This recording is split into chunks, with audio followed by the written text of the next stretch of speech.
Hoy en Costa Rica veremos por qué este país es tan caro y por qué se pagan tantos impuestos. Aquí estoy grabando desde Heredia con este hermoso fondo de San José. Cuando uno llega a Costa Rica por primera vez, queda gratamente sorprendido por los paisajes, por el clima, por la amabilidad de la gente. Es un ambiente realmente espectacular y dan muchas ganas de quedarse a vivir acá. Pero lo primero que te va a golpear, y en forma negativa, es el alto costo de vida. Y esto se debe por mucho a la gran cantidad de impuestos que cobra el gobierno costarricense.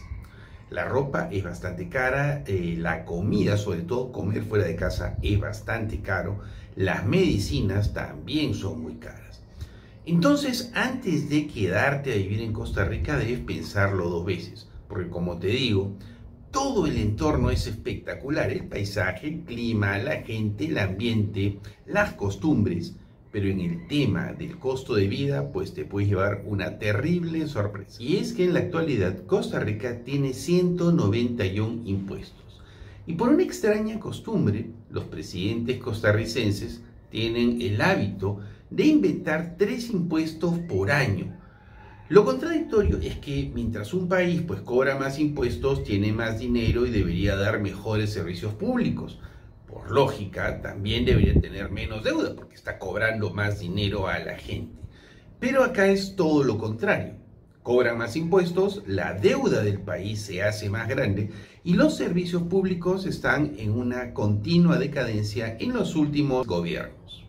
Y hablo de los servicios públicos porque Costa Rica, a nivel mundial, es conocido por su alto nivel educativo en la educación pública, tanto colegios como universidades, y por su sistema de salud. Acá se denomina caja de salud al sistema de seguridad social. Lo raro es que, como les comentaba, pese a la gran cantidad de impuestos que se cobran acá, el sistema de seguridad social, el sistema de salud, se ha hecho bastante lento. Y en varios años, y vuelvo a citar en los gobiernos anteriores, ha estado siempre el rumor de que este sistema se encuentra en quiebra. Es importante también entender cómo ha evolucionado la deuda externa de Costa Rica. A finales de los años 90, la deuda externa de Costa Rica estaba bordeando los 5.300 millones de dólares. Ojo, 5.300 millones de dólares. Hoy, para el año 2023, se calcula que la deuda externa de Costa Rica esté en unos 48.000 millones de dólares. Hemos pasado de 5.000 a 48.000. Lo extraño, como les comento, es que los impuestos suben continuamente. Lo racional sería, yo cobro más impuestos para pagar mi deuda y llega un momento en el que acaba la deuda. Pero esto ha sido al revés, lo que muestra una completa falta de responsabilidad por parte de los diferentes presidentes que han gobernado Costa Rica.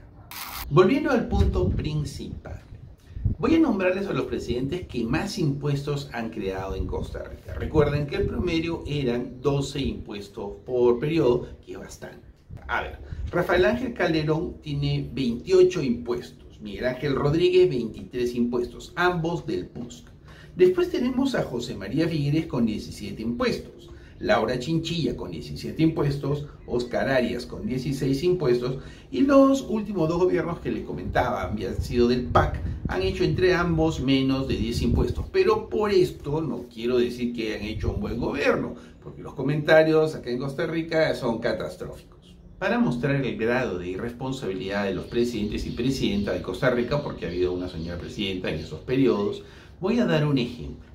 Imaginemos que Costa Rica es una gran familia, que la presidenta o presidente es el padre y responsable de la familia, que hay esposo, esposa, hija mayor, hijo mayor y un hijo pequeño. ¿Ok? ¿Hasta ahí? Claro. La familia tiene una deuda. Entonces el padre se reúne con la familia, que viene a ser el presidente con el país, y les dice, bueno, ¿saben qué? Tenemos una deuda, entonces trabajemos para pagar esta deuda. Pero ellos se dan cuenta de que la deuda es bastante alta y que la suma de los ingresos de la familia no alcanzan para pagar la deuda. Entonces el papá dice, vamos a empezar pagando los intereses para que la deuda no se haga más grande. ¿Está ahí? Estamos claros. Todos trabajan y juntan el dinero. Al final del primer periodo, vamos a nombrarlo así, le dan la plata al papá. Entonces el papá tiene la plata y dice, con esto voy a pagar los intereses de la deuda y me queda un poquito para achicar esa deuda. Genial, perfecto. El resto de la familia le dice, bien papá, bien planificado. Pero resulta que el papá ve una moto que está hermosa y dice, con esta moto voy a poder llevar a mi hijito al nido, a mi otro hijo al colegio, a mi hija a la universidad y a mi esposa a hacer las compras. Y se compra la moto. Ok, se compra la moto, pero no le alcanza completamente para la moto. Entonces hay una pequeña deuda adicional. ¿Ok?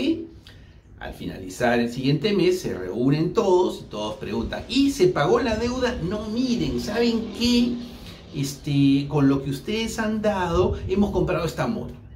Y ahora tenemos otra deuda.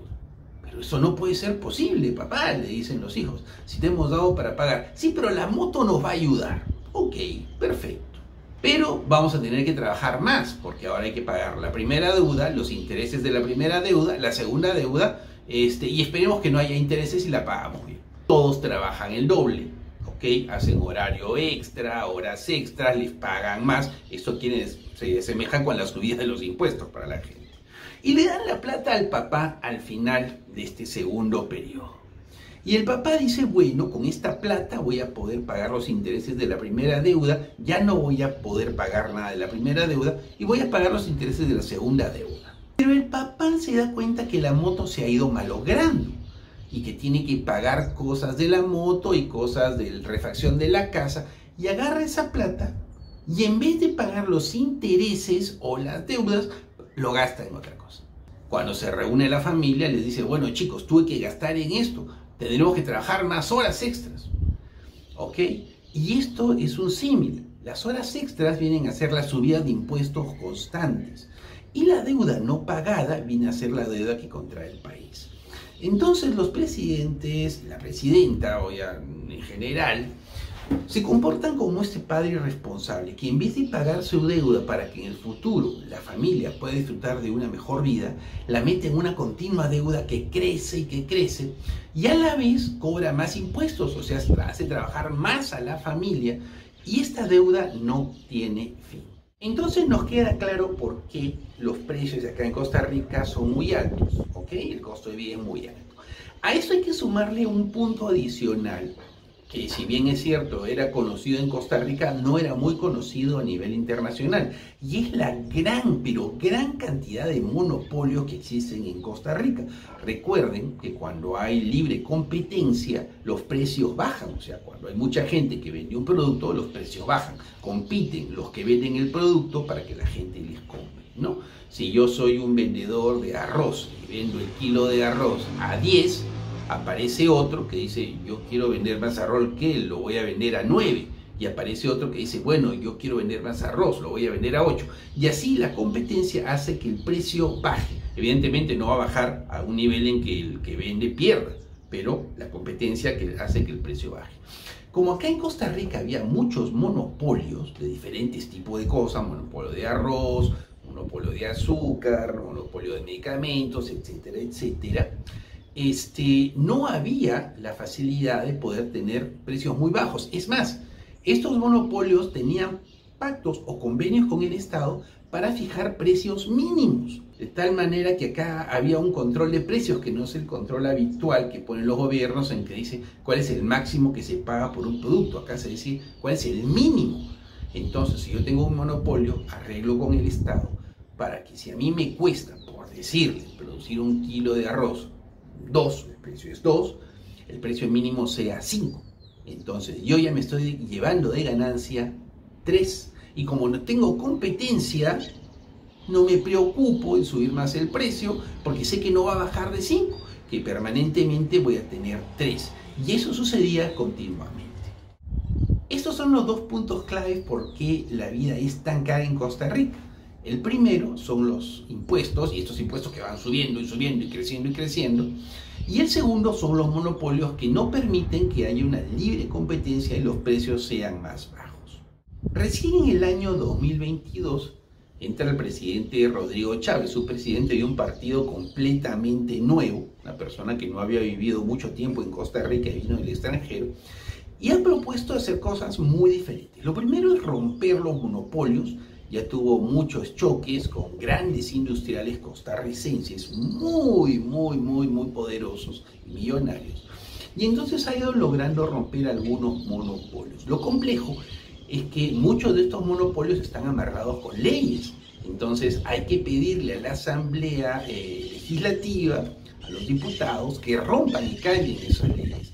Y es evidente pues que estos grupos de poder tienen convenios con algunos grupos políticos, y en este caso las herramientas de los grupos políticos pues son los diputados, lo cual se hace más complejo. Se avisora un buen futuro para Costa Rica si es que el poder legislativo une intenciones con el presidente y sus ministros para bajar el costo de vida, pero en este momento todo depende de la Asamblea Legislativa. Esperemos que los diputados tengan una visión amplia y generosa para con el pueblo y que no tengan las típicas ansias de poder a las cuales estamos acostumbrados en todos los países de Sudamérica. En lo que va de este gobierno, el presidente ha luchado contra el tema de tarifas mínimas, frente a lo cual varios diputados le han llevado a la contra. El gobierno también ha luchado por acabar con el monopolio de las licitaciones. Habían muchas empresas que licitaban automáticamente con el gobierno y se apoderaban de ciertos sectores económicos, como por ejemplo el tema de las revisiones técnicas o el tema del arroz o el tema del azúcar, que ya les he ido comentando. Ha habido una fuerte oposición por parte de la Asamblea y lo que se está viendo es que mucha gente acá en Costa Rica ya se está dando cuenta, está dando su opinión por redes sociales y pues está pidiendo un cambio para que la vida acá en Costa Rica sea más barata, que no sea tan cara.